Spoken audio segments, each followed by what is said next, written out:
¿Qué pregunta le haría yo a Florentino Pérez si tuviese la oportunidad de que me contestase? Vamos a contestar estas y otras preguntas de este preguntas y respuestas.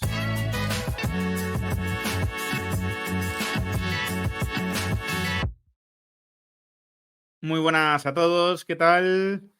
Bueno, pues un nuevo preguntas y respuestas en el que tengo que agradecer, bueno, la cantidad de mensajes de cariño que me habéis dejado por haber llegado a los 200.000. Es un logro colectivo, de verdad. Si no estuvieseis ahí detrás, sería imposible, ¿no? Sería absolutamente imposible que, bueno, pues que este canal alcanzase una audiencia tan grande, que tuviese tantas visitas como está teniendo. Así que muchísimas, muchísimas gracias, de verdad. Ya empieza una nueva temporada, lo he hecho de la mejor manera posible porque el Madrid gana un título y estoy muy contento. Por cierto, un aviso, ¿no? Si en los próximos días me notáis más cansado de lo habitual o algún vídeo falta de estos que suelo publicar, es porque, bueno, estoy con una bronquitis, ¿no? Que me ha cogido así un poco de sorpresa. Ningún problema, o sea, se va a solucionar, estoy ya con antibiótico y tal, pero bueno, que lo sepáis, ¿no? Que lo sepáis que eso, que estoy un poco más limitado de lo habitual, ¿no? Aunque con muchas ganas de seguir aquí con vosotros. Voy a contestar, como siempre, a 6 preguntas y empiezo por la del mago, ¿no? Al Real Madrid no le dejaron construir un hotel en el Bernabéu por el impacto medioambiental a unos pájaros que se posaban en unos árboles cercanos al Bernabéu. ¿Crees que Florentino sigue con la idea de un hotel marca Real Madrid y podría aprovechar la inminente construcción de un barrio nuevo y cercano en el estadio como es Madrid Norte? Creo que tendría muchos beneficios a la entidad y no habría ningún argumento para tirar el proyecto como ya hicieron atrás. Saludos. Bueno, una pregunta muy interesante, ¿no? La del mago, la verdad, porque además nos sirve para recordar que efectivamente, ¿no? Por mucho que digan que al Madrid le facilitan absolutamente todo, que el Real Madrid tiene, bueno, pues el favor, ¿no? De las administraciones, la tontería esta de que es un club Estado y todo esto, bueno, pues lo primero que hay que recordar es que el proyecto original del Real Madrid sufrió tantas variaciones que perdió la posibilidad de reclamar, bueno, pues digamos, unos derechos, ¿no? Unos title rights, ¿no? Que se llaman, que tenía contratados, ¿no? Y que le garantizaban 400 millones de euros, ¿no? El Madrid había llegado a un acuerdo con una filial de Cepsa, creo que era una filial de Cepsa, mediante la cual, o del grupo Cepsa, ¿no? Algo así, mediante el cual, bueno, pues a cambio de poner el nombre al estadio, el apellido al estadio, tenía derecho a 400 millones de euros. El proyecto cambió tanto que esta empresa se escabulló y el Real Madrid, bueno, pues no tuvo acceso a ese dinero. Y efectivamente en ese proyecto original había un hotel que fue desechado en las negociaciones con el ayuntamiento y con las entidades medioambientales, ¿no?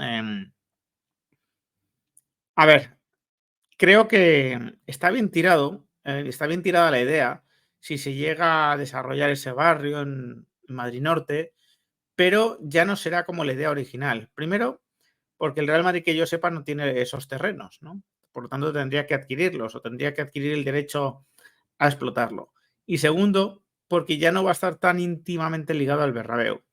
No es lo mismo que tú tengas el hotel dentro del Bernabéu y entre tu oferta VIP, ¿no?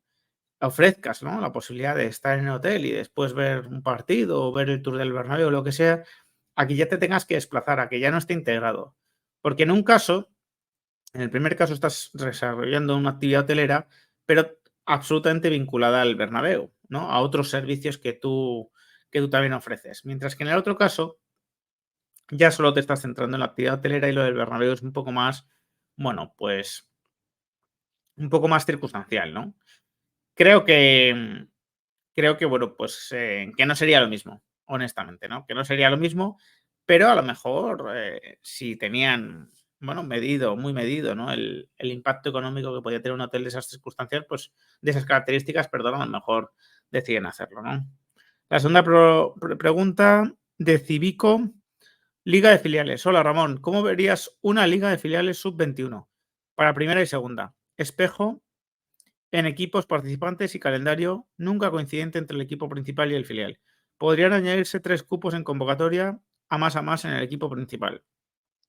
Yo solo veo fortalezas, sin intereses de subir y bajar de división, más foco en la formación de los chavales. Liberas plazas en segunda y segunda ref a muchísimos pueblos y ciudades que se ven tapados por filiales potentes. Creas intereses en la afición en ver fútbol los días de no partido de su equipo. Además, limitaría el precio de las entradas a un máximo popular de 20 euros máximo. Con esto enchufas a la gente por el precio y porque ven a jugar a chavales de su edad, incluso instituto o barrio. ¿Cómo lo ves? Pues de Civico, he seleccionado esta pregunta básicamente para poder leer tu reflexión, ¿no? Porque creo que es sumamente interesante y difícilmente rebatible, la verdad. Estoy de acuerdo en todo lo que dices, ¿vale? En todo lo que dices, que no podría añadir mucho más. Estoy de acuerdo, ¿no? Intentando hacer de abogado del diablo, intentando, bueno, pues encontrar, ¿no? Alguna pega, ¿no? A eso que propones, que yo coincido con ello, ¿no? Por intentar enriquecer un poco más la respuesta, te diría que quizás una liga de filiales de estas características no le da a los jugadores jóvenes el salto competitivo, ¿no? Suficiente, ¿no? O la malicia suficiente para después poder rendir en el primer equipo. ¿A qué me refiero? Yo veo muchas desventajas en que un Nico Paz de la vida, por ejemplo, esté pegándose con un tipo de 30 años con mucha experiencia, que le saca el codo o que sabe elegir en los momentos donde tiene que perder tiempo, todo este tipo de cosas. Le veo muchas desventajas, ¿no? Porque creo que no puede desarrollar todo su fútbol, pero también le veo la ventaja de que aprende que el fútbol es así, porque Nico Paz el día que esté pues en primera división jugando habitualmente se va a encontrar con eso, ¿no? Que ya experimentó en primera ref. Entonces, creo que es verdad que pueden madurar los jugadores antes cuando les enfrentas a equipos de estas características. También te diría que los filiales potentes también generan atracción en la competición, ¿no? Es decir, un Albacete Castilla, por ejemplo, pues tiene más vuelo, no solo por el Albacete, sino también por la presencia del Castilla, ¿no? Un Barça B Deportivo de La Coruña, por ejemplo. Pero vamos, que yo te compraría la idea, que me parecería además algo a lo que sería fácil engancharse, ¿no? Como aficionado de un club y que yo creo que también, ¿no? Esa competitividad que se generaría, aunque no haya esa presión de subir o bajar, pero yo creo que esa competitividad también lo que generaría es interés, ¿no? Interés por parte del aficionado y rivalidad. Joaquín Cebrián, 1868. Buenas, Ramón. Lo primero, felicitarte por los 200.000 suscriptores. Lo segundo, a raíz del caso Víctor Roque, con 30 millones en variables. ¿Qué pasa con esas variables si venden al jugador? Igual no se cumplen, pero su antiguo club no tendrá culpa y querrá tener posibilidades a esas variables. ¿Sabes cómo se hacen esos casos? Igual el caso Víctor no lo llegamos a saber, pero otros casos del Madrid, ¿te suena cómo se hace? A ver, está muy bien planteado, ¿no? El tema, porque claro, tú vendes a un jugador por 30 más 30, pero si resulta que el club que lo ficha después lo vende al año, ¿no? Y no posibilita que se cumplan esas variables, pues tú estás teniendo, ¿no? Tu expectativa de recibir esas variables se ve muy truncada, ¿no? Hay variables asociadas a títulos, ¿no? Y lo estamos viendo con el caso Hazard, en las que no, en las que da igual incluso que el jugador salga del equipo, porque si el equipo gana, eh, bueno, cumple los objetivos que estaban marcados en las variables durante la vida útil del contrato que se firmó originalmente, se siguen pagando. Ejemplo, la Champions del año pasado, que la información que yo tengo es que sí que generó la obligación de, vamos, del año pasado, de la temporada pasada, que sí que generó la obligación de pagar una variable al Chelsea, ¿vale? En el caso de Víctor Roque, creo que lo que se ha hecho, dado que las variables están vinculadas, por lo que dicen, al porcentaje de minutos jugados, pues creo que lo que se ha hecho es que del precio de venta del Barcelona, 10 millones vayan a ser para Panaerense, ¿no? Para Atlético Panaerense. De esa manera, si Víctor Roque cumple su contrato con el Barcelona, hay muchas posibilidades de que se devenguen esas variables y Atlético Panaerense cobre los 60 millones de euros.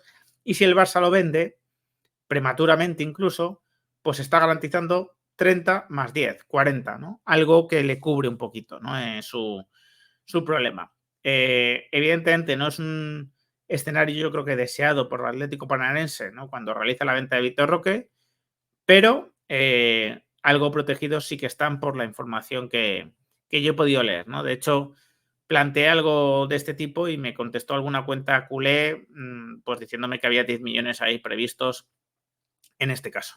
el caso es que normalmente estas cosas se negocian, ¿no? Cuando hablamos de los flecos y este tipo de cosas en los fichajes, muchas veces nos referimos a este tipo de cosas, ¿no? De las variables, de cómo se pagan, cuándo y qué ocurre cuando las cosas no salen bien, ¿no? Cuando de repente el club que ha fichado al jugador pues toma una decisión drástica como parece que está tomando el Barcelona.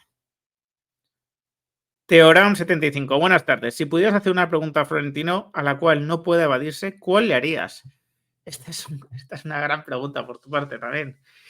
A ver, tengo claro cuál le haría, ¿vale? Tengo claro cuál le haría. Pero antes os voy a decir la que no le haría, pero si fuese egoísta le haría. Es decir, tengo claro la que le haría porque sería la más interesante para todos, ¿vale?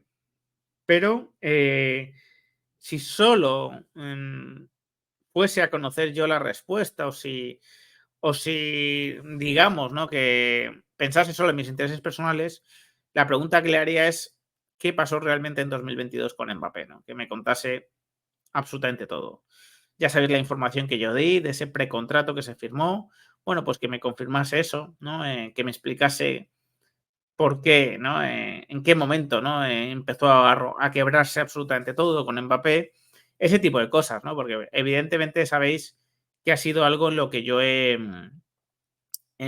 bueno, pues volqué mucha energía en su momento y que tuvo, bueno, pues tuvo, digamos que bastantes repercusiones para mí, ¿no? Esa noticia, ¿no? Ese fichaje frustrado. Entonces, pues en esos términos le preguntaría, ¿no?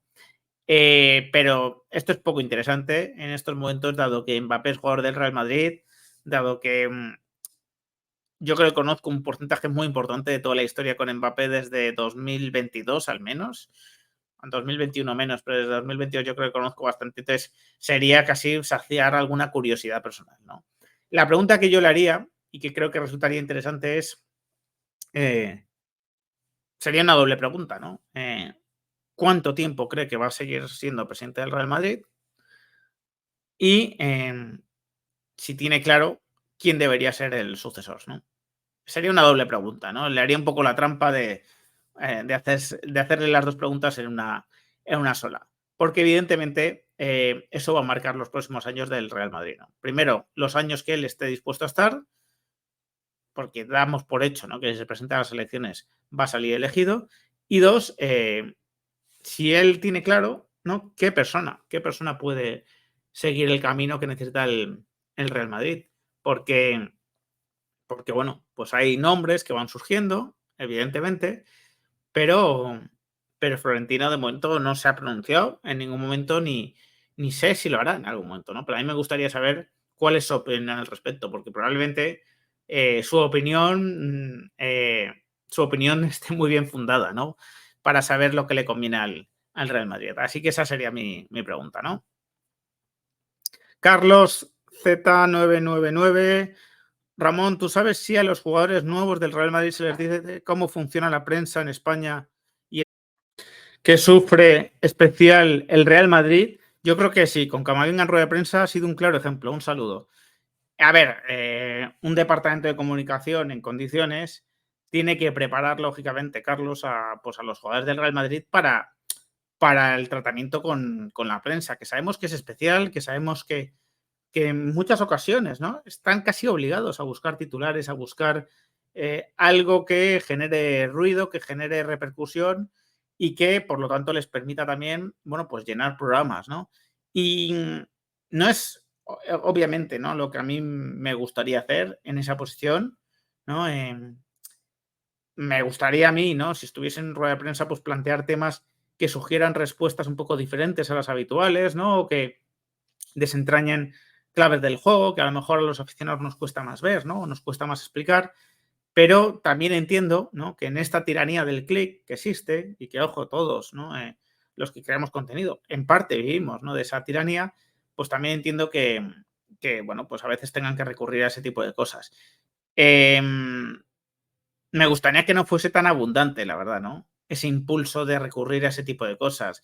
Me gustaría también que los que consumimos contenido, bueno, pues exijamos más, ¿no? También al creador de contenido de turno, ¿no? O al periodista o al medio de comunicación para que plantee temas diferentes, ¿no?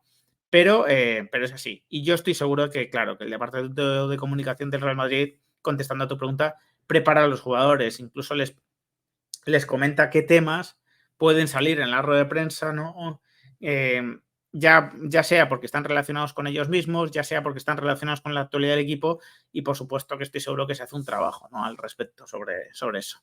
Y la última pregunta, de Kika Rodríguez Toledano, 9043, miembro del canal, muchísimas gracias. No sé por qué no se operó Bellingham. Se va a lesionar en cuanto empiece la liga, porque lo empujan mucho, es mi opinión, a la Madrid, a la Real Madrid. Bueno, muchas gracias por la pregunta. A ver, esta pregunta yo creo que es antes del partido del Real Madrid de la Supercopa, y la verdad es que me dejó tan buenas sensaciones, ¿no?, físicas Bellingham en ese partido, en el que jugó sin hombrera y en el que volvió a ser, o volvimos a ver, la mejor versión del inglés como centrocampista, disputando duelos, girando, regateando. Fue impresionante el partido de Bellingham, ¿no? Entonces, yo tengo ahora ciertas esperanzas, Kika, en que a lo mejor lo de Bellingham no sea el tema del hombro, sino que sea más de clavícula y que realmente él esté mejor. Hay cierto oscurantismo acerca de su lesión. Yo os he dado la información que yo he tenido, que el jugador no era favorable a operarse, y a lo mejor vamos a concederle el margen de la duda de que tenga razón el jugador no operándose y que realmente pueda competir sin limitaciones, ¿no? Ojalá que sea así, la verdad, ojalá que sea así. Pero bueno, que ya veremos, ¿no? Ya veremos, porque evidentemente son cosas que no, bueno, pues que no son fáciles de anticipar cuando no eres médico, cuando no tienes acceso a esa información, ¿no? Pero yo tengo más esperanzas. Ojalá que esta sea una recuperación definitiva, y que el hecho de que el jugador se haya quitado la hombrera sea una buena pista de que ya se siente recuperado, ¿no? Sin más, me despido. Espero vuestros comentarios. Si os ha gustado el vídeo, dejad un like, compartidlo y suscribiros al canal los que no estáis. Un fuerte abrazo.